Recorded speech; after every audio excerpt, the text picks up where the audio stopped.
বিসমিল্লাহির রহমানির রহিম। গতকাল আওয়ামী লীগের মরণ দিবস। এই মরণ দিবসে আওয়ামী লীগ বাংলাদেশের মানুষের সঙ্গে দেখা করতে চেয়েছিল। সজীব ওয়াজেদ জয় বলেছিল যে আমি ধানমন্ডিতে আপনাদের সাথে দেখা হবে, কিন্তু বাংলাদেশের মানুষ অধীর আগ্রহে সারা রাত ধরে এই ধানমন্ডিতে অবস্থান করছিলেন এই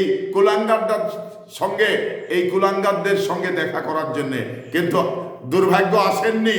আসলে এত সুন্দর আপ্যায়ন করা হতো, এত সুন্দর পাশা লাল করা হতো, যা বাংলাদেশের ছাত্র জনতা এবং বিভিন্ন রাজনৈতিক দলের নেতৃত্ব কালকে আপনার ধানমন্ডিতে অপেক্ষা করছিল। কিন্তু সারা রাত ধরে যেটা দেখলাম, আসেনি, এই কুলাঙ্গারগুলো আসেনি, আসার সৎ সাহস নেই। কলকাতায় বসেই শুধু হুমকি ধামকি এবং বাংলাদেশের জনগণের মায়া কান্না দেখান। তো এতে করে এই মায়া কান্নায় বাংলাদেশের মানুষ আর ভুলবে না।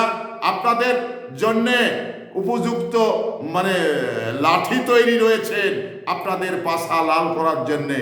কালকে এই এই অধীর আগ্রহে বাংলাদেশের মানুষ আপনাদের জন্যে অপেক্ষা করছিল।